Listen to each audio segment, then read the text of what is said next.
what? You know what I mean? So now there's a huge spotlight on this kid. Like, now you're in the NFL, are you even supposed to be here? Like, I don't know. That's craziness. But if that's the deal, right? And that's not my position, because I've stated many a time that the NFL don't give a damn about nobody. No dude beating on no woman. They don't care. And every time that they prove it to you, people want to get mad. But it's a business about winning football games. That's what the business is, and entertaining the people who consume the product. Those are the two things that this league is built around. Has nothing to do with people's outside flaws or things that happen to them off the field. Only if it keeps them from being on the field does it matter to the NFL. And really, in that time, it kind of doesn't. If they can be replaced, even if they're substantively replaced, as long as they can be replaced, NFL don't care. They want you to think they do, women. So my point is, figure out what it is you want. For any woman or man who is chosen to find the highest horse possible and get on it and take these stands against these particular issues, in this case being domestic violence, I have no problem with that. Take your stand, but make it clear what you're mad about. Because if, oh my God, Ray Rice, only 2 games, I asked the question then, okay, how many is enough to make you feel better about what he did? Is it 5 or is it 7, 9, all 16? What is it that you want? Because no one, I work in a business, and I own a business where I deal with what people don't want more so than what they do want. Because I have an understanding that a lot of times people don't know. They have no idea what they don't want or what they do want. But when they hear something they don't, oh, nah, can we do that a little differently? Now, I kind of envision that being this or that. No, you didn't. No, you didn't, because you would have said it at the beginning. And that's cool. But I just think that should be something that's brought to the forefront. Quick, fast, and in a hurry, too. You know what I want to do right here? Well, let me get through the rest of these NFL, these little tidbits real quick. There's going to be a secondary round, another round. I'm going to call it secondary, but another round of free agency for those of you who are wondering what your teams are going to do post-draft now. Maybe you didn't get a player that you thought you might, or your team didn't get a player that you thought maybe they should have gotten.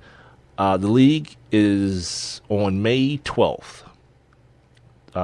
You can, after May 12th, you can start signing players. It used to be the old June second round of free agency, but they moved it back to now May 12th, where you can now sign players in the NFL and it not reflect compensatorily. Is that the word I'm looking for?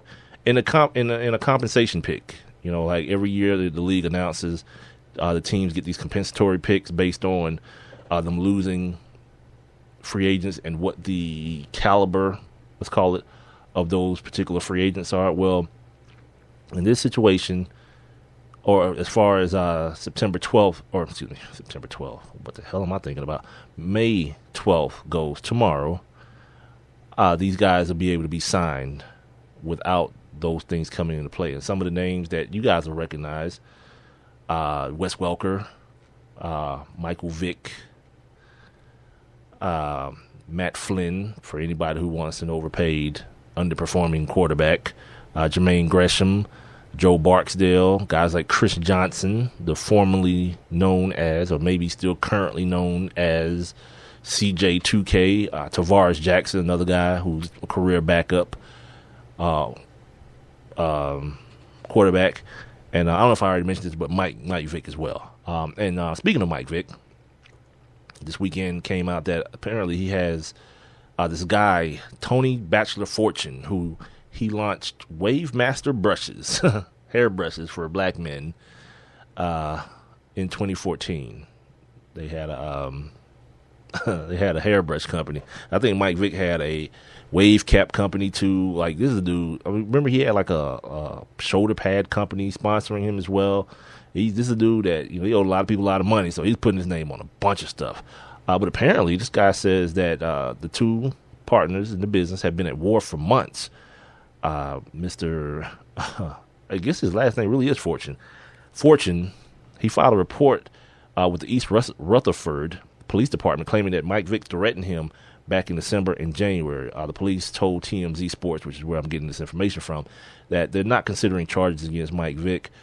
TMZ actually spoke to Fortune, and they said he's hell-bent on pushing forward with the case against Vick, calling him an quote-unquote evil man who has quote-unquote no place in society. Like, okay, that's happening again? My man. One of Michael Vick's reps says, quote unquote, that these allegations are quote unquote absolutely false, adding, quote, if there was any validity to his claims about Mike regarding their business association, he would have filed a civil suit. But since his claims are false, he's doing everything he can to smear Mike's name, including filing a police report and contacting TMZ. We'll keep you guys updated. I know a lot of you guys who listen to the show are big Mike Vick fans, so we'll keep you guys updated on that whole rigmarole.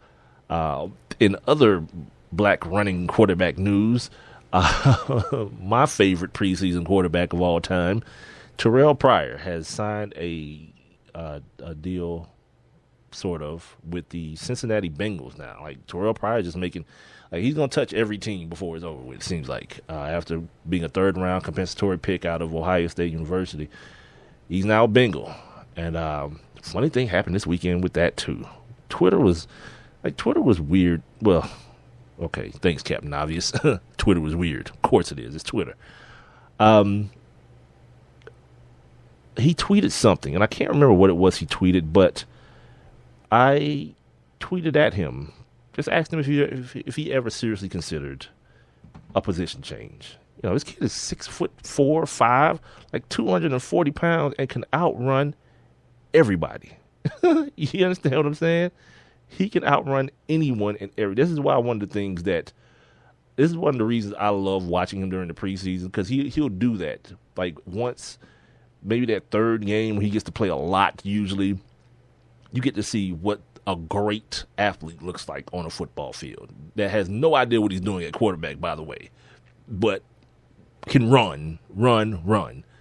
But anyway, that happened, and then I got into this weird conversation about this guy was, for lack of a better word, playing the race card, at how apparently now all black quarterbacks need to switch positions, where that argument hadn't been valid or hadn't been an argument since, the 90s or something. Like, I don't know. It's like, come on, man, what are you looking at? And when I said, you sound like a Tebow weirdo, he actually was a Tebow weirdo, because he started talking about, Tebow wins. Yeah, it's one of those situations when you find yourself in one of those situations and you say to yourself, what am I doing here? Like, what have I done to deserve this? Who have I pissed off to be having? Because some other dude jumped in the conversation, too. You know how that happens on Twitter.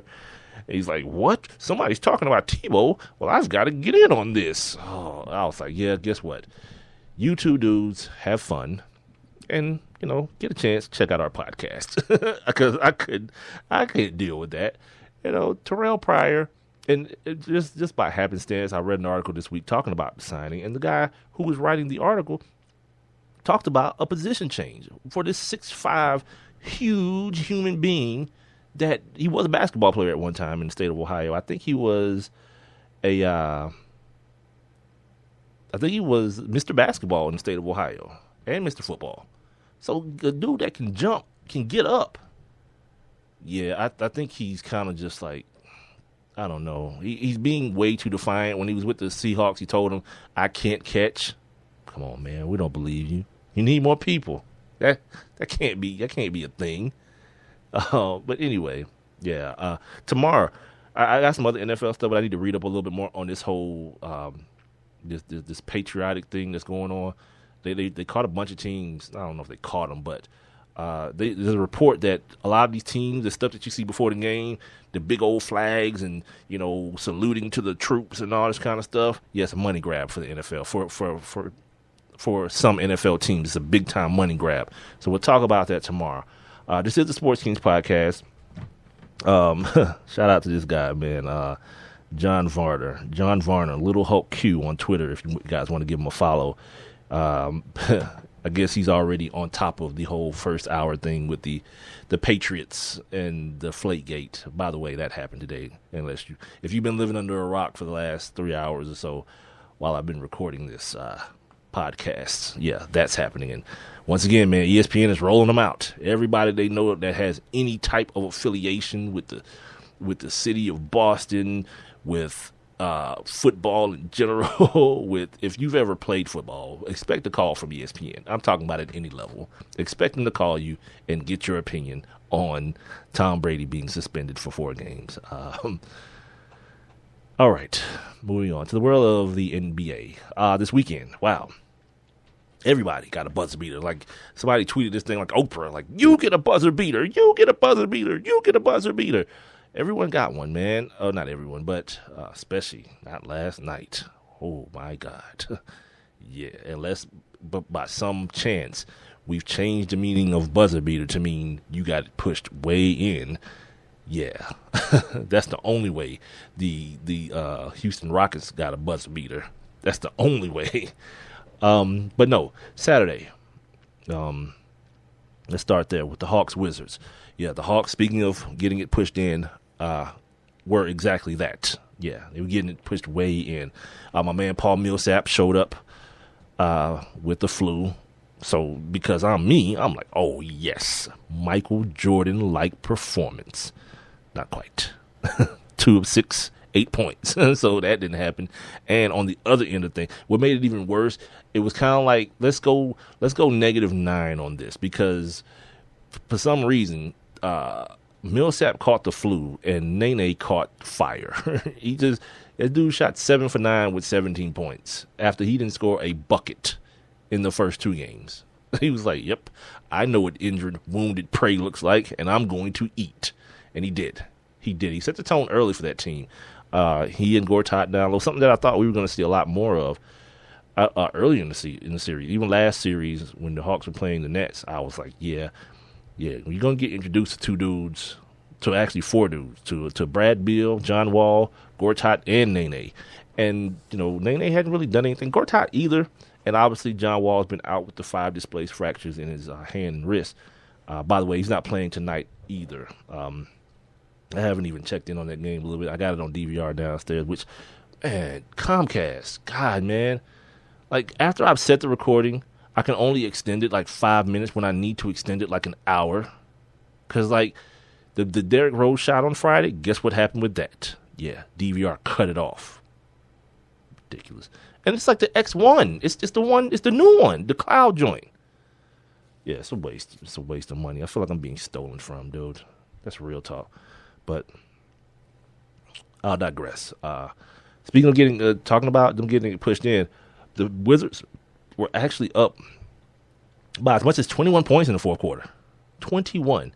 And at some point, Coach Budenholzer, Mike Budenholzer of the Atlanta Hawks, was like, you know what? All you J-offs, get off the floor. Get off.